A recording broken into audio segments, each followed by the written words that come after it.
said you were considering military force to acquire Panama and Greenland. Are you also considering military force to annex and acquire Canada? No. Economic force. Because Canada and the United States, that would really be something. You get rid of that artificially drawn line, and you take a look at what that looks like, and it would also be much better for national security. Don't forget, we basically protect Canada. Canada will never be the 51st state of the U.S. Well, I know under my watch for Ontario, it'd never be for that at all. We have the greatest country in the world. I know he likes making these comments and he likes joking around. I take that seriously. I don't understand why anybody's mad at Trump about this. If Trump, I'm serious. If Trump wants for Canada to become the 51st country, that would be a huge blue state. Yeah. A huge blue state. I would be retracting my so happy. Exactly. Like, do not need two more I don't think that Trump has thought this through. Nothing to see here, folks. Just CNN, a news network, making light of the incoming president's threat to literally steal an entire country. And they go back and forth throughout the segment about whether or not Trump's actually serious about making Canada the 51st state.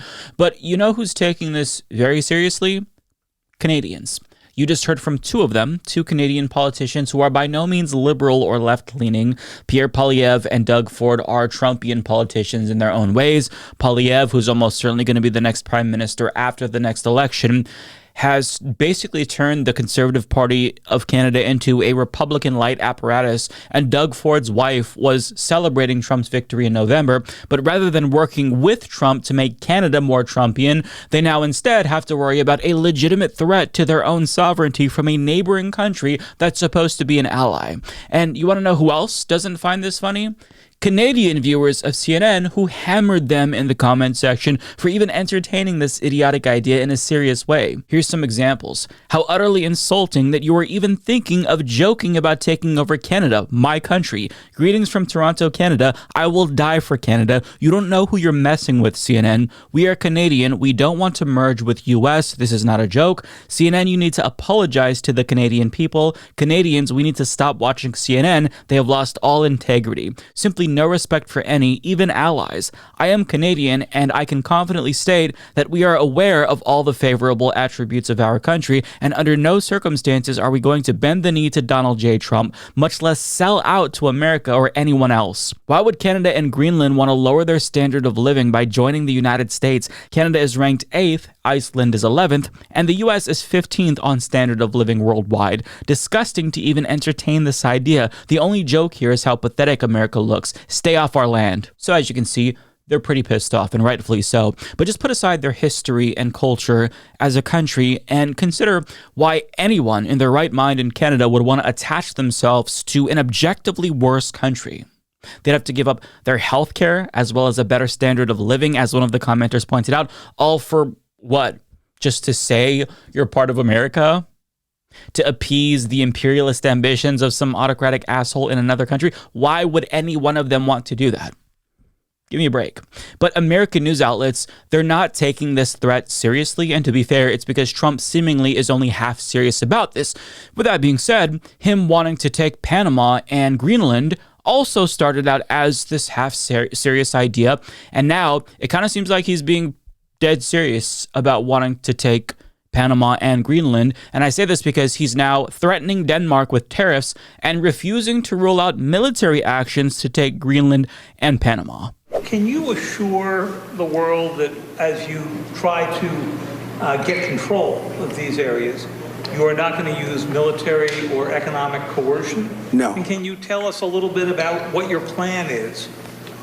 Are you going to negotiate a new treaty? Are you going to ask the Canadians to hold a vote?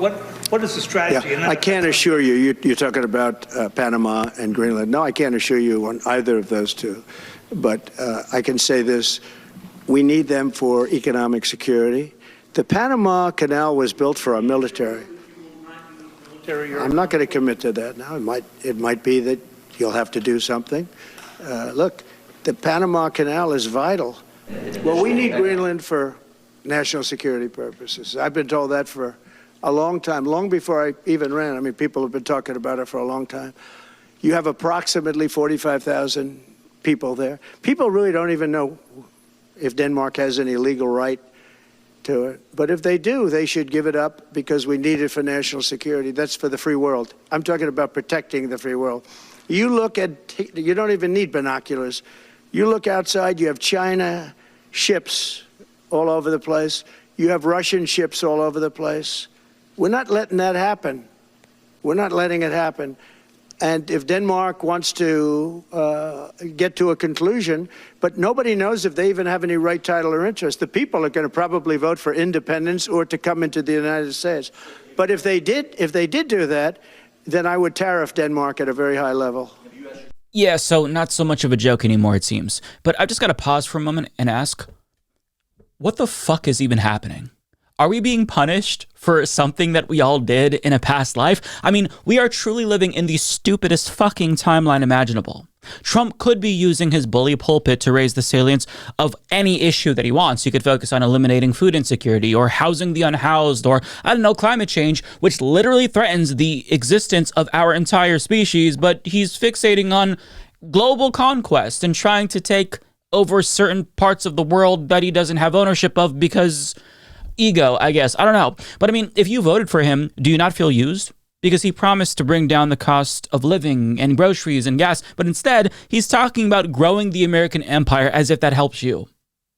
Do you not feel a little bit stupid for voting for this guy? Because I would if I voted for him. I've made votes that I regretted in the past, but if I voted for Donald Trump, man, after seeing this, when he hasn't even been sworn in yet, I would feel pretty dumb. But you can always change your mind about people, which is something you should do if you voted for this fucking idiot. Now, we saw Van Jones earlier on CNN downplay Trump's comments about Canada, but just take a guess for a moment and ask yourself, what do you think he might have said about Trump taking over Greenland? Well, Van Jones unironically made the case as to why Trump is correct to want to take over Greenland too, because of course, that's our media landscape now, but let's watch. Everybody would like to buy Greenland, but are we going to take it by force? I don't know. We could. There's not that many people there. But I don't think we should have to. And here's why we should want it. They got rare earth minerals. We already have some kind of a space base there. And it would fortify us against the Russians. The question is, what is the how?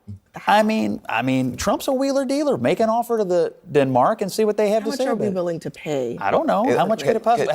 People poo-pooed buying Alaska, and it turned out fine. They called it Seward's folly. They were mad about it then, and look what it's great. We got all the. So now we're gonna just hand over a big old check. But just to be serious for 1 second, there is totally serious here. Man, you don't need to show that often. Go ahead.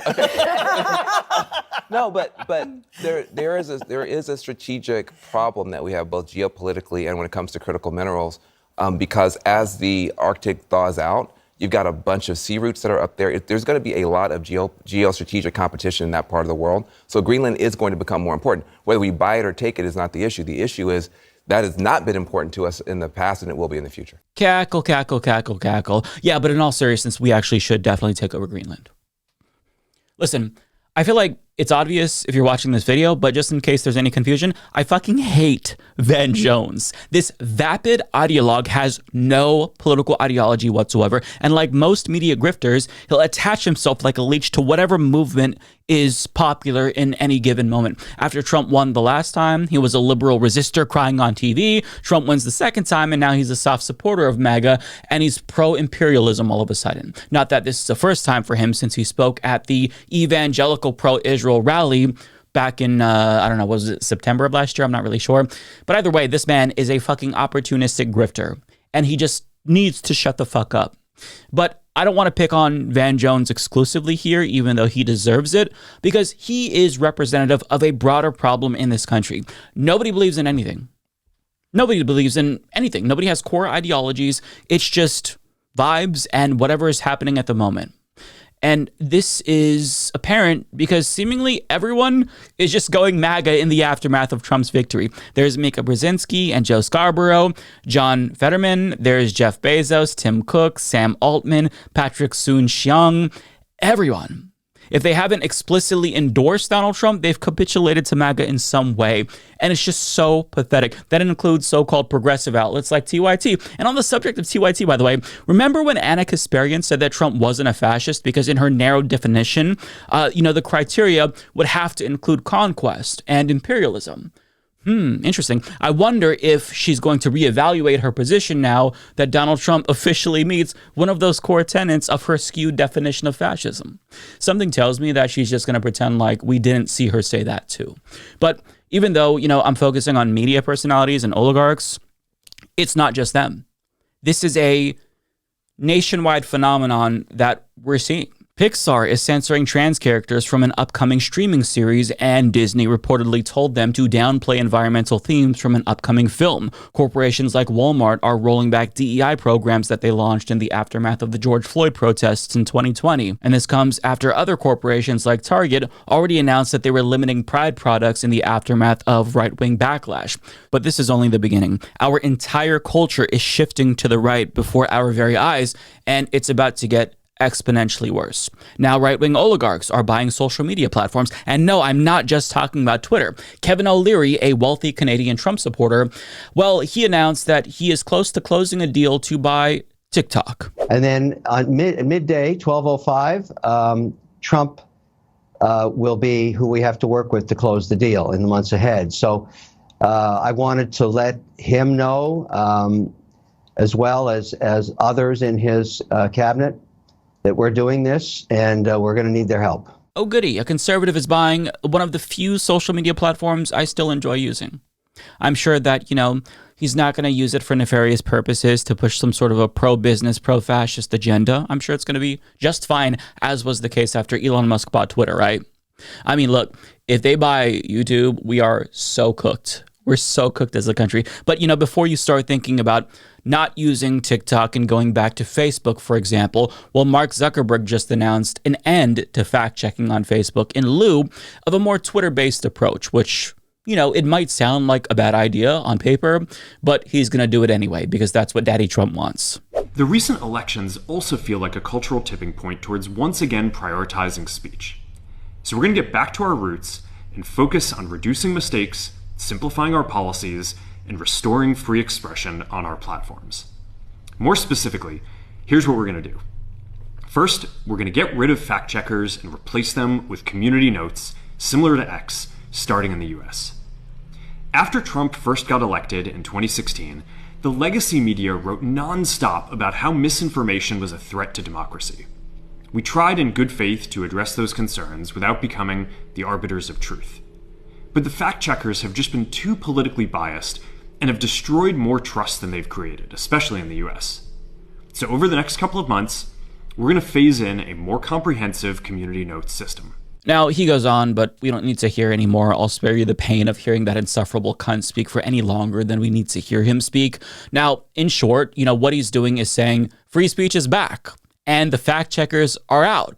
Now, part of the problem why people saw fact checkers as biased on Facebook was because he literally partnered with a website owned by the Daily Caller, which is a right-wing news outlet founded by Tucker Carlson, a white supremacist. And he did this to appease Republicans. But since that apparently wasn't enough for them, he had to be a little bit more explicit.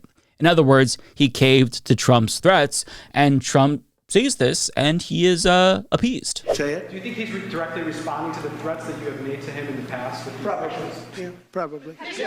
So that's what's happening. And just so we're clear, when he's talking about free speech, he doesn't actually mean free speech for everyone. He specifically means free speech for racists and Nazis. He's saying he's no longer going to police hate speech, because free speech by no means is respected on Meta. As Human Rights Watch pointed out, pro-Palestinian content is systematically censored on both Facebook and Instagram. And on top of that, a lot of people don't even know this, but Facebook blew up news and politics pages like mine, and they openly announced that they'd be deprioritizing all news and politics, which resulted in a 90% decrease in our revenue stream on Facebook. Now, it's not like it made up the majority of our income, but it was around 30 to 40% of our total revenue overall for the show, and that was cut by 90%. We just took a pay cut because Facebook is like, you know what, fuck news and politics. I mean, we are living at their pleasure, and at any moment they could pull the rug out from under us. It's just insane. And we still get lots of views on Facebook, like hundreds of thousands, but it doesn't matter because they're just like, no, we're done with you all. So let's keep it real. The only speech that Mark Zuckerberg is bringing back is hate speech and pro-Nazi speech. Now, when you take a step back and consider all the things that we've talked about today in this video, when you see how the opposition to Trump in media has completely collapsed, and you see how tech oligarchs are lining up to tongue Trump's asshole, and they're manipulating the algorithms to Trump's liking, and then you factor in how the Democratic Party, they seem entirely uninterested in even pretending like they're going to resist him this time, we arrive at this conclusion that things are very, very fucking bleak. And you might be thinking, well, the good news, Mike, is that one day the Trump era is going to come to an end, and all of the people that preemptively fell in line, they're going to feel really embarrassed. And to that I say, LOL. Liberals said the same thing about George W. Bush and anyone who supported the Iraq War, and now they're all in new cushy jobs in media, pretending that they weren't complicit in some of the worst decisions our country has ever made. And even people from the first Trump era, well, their careers and image has already been rehabilitated by a lot of liberals in mainstream media. And the reason why we let these people get away with it is because we are fundamentally a stupid-ass country. It's part our fault, part not our fault, because on one hand, Americans are tired and overworked and can't feasibly keep up with politics as much as they should. A figure like Donald Trump does not win the popular vote in an election if we have an informed populace. But on the other hand, we still make incomprehensibly stupid decisions even when we're informed about what's at stake. For example, look at how public opinion has devolved since January 6th of 2021. If you go back, 4 years ago, right? Trump's role on January 6, 2021 should make him ineligible to be president. The clear majority of voters said yes, 56%, and that was including removal from office. But of course, Donald Trump won the presidency, and part of the reason why was because views on Trump completely shifted, including Trump's role on January 6, 2021 should make him ineligible for the presidency. By 2023, 2024, it was just 47%. So we saw this drop of about 9 points, and that, of course, is all the difference in the world, going from a majority to short of a majority. And, of course, Donald Trump won the vast majority of the other 53% who did not believe that his role on January 6th would make him ineligible for the presidency. Still a big number, but not enough. Correct. Right. This 9-point shift was tremendous. All right, let's talk about the why behind it, Harry. Yeah, why? All right, so part of the reason why is, was Trump greatly responsible for the attack on the Capitol? You go back to January 2021, it was 48%. By the time of December of 2023, look at that. Again, a clear shift down to 37%. This is an 11-point drop, very much mirroring that drop that we saw that the folks said that, of course, would make him ineligible for the presidency. So that is part of the reason why, right? Fewer folks thought he was greatly responsible for what happened on January 6th. But it's not just that. It's that people simply didn't care as much about the attack on the Capitol. Look at this. January 6th is your biggest memory of Trump's first term in office. By the time of 2024, look at this.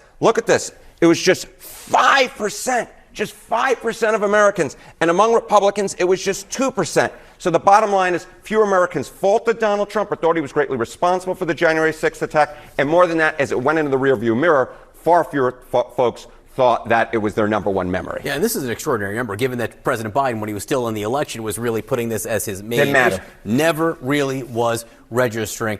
Goldfish-ass memory country, I swear to God. I'm sure Canadians are chomping at the bit to join our idiocracy. Don't you all want this? Don't you want to be part of this? It's amazing, I promise. Listen, counteroffer. I think that Canada should buy America. Unironically. Like, buy America. Buy us. Hey, look, I'm in Oregon. I'm sure all of us would be okay with joining Canada. Let's do the reverse offer here, because with the way things are going, I don't know if this country is even going to survive in the near future. But, this is why I'm telling you that, the spineless liberals groveling at the feet of MAGA will never be held accountable, because we all have such a short-term memory in this country, and they will all be welcomed back with open arms when the Trump era inevitably ends. And I don't know why they're doing this. I don't know why so many people are sucking up to Donald Trump. Maybe they're obeying in advance because they're afraid that Donald Trump is going to throw them in the gulag for all the shit that they talked over the years. I don't know. But what I do know is that as this country continues to circle the drain, don't you dare fall in line like these pathetic opportunists in media and elsewhere. Be proud of yourself for being an actual independent thinker. I know that term somehow has negative connotations now because the people who call themselves independent thinkers are usually anti-vaxxers and dipshits, generally speaking. But if you're one of the few people who's not jumping on this pro-Trump bandwagon in the moment, then you are an actual independent thinker. Fascist societies pressure everyone to conform. So resisting that in and of itself is a revolutionary act. So in conclusion, in a country of conformist cucks, dare to be different. Mike is a total shitlib. Once he started shilling for the DNC, I stopped watching. So I definitely won't be hitting the subscribe button or turning on notifications by clicking the bell. No way. It's very sad, I know.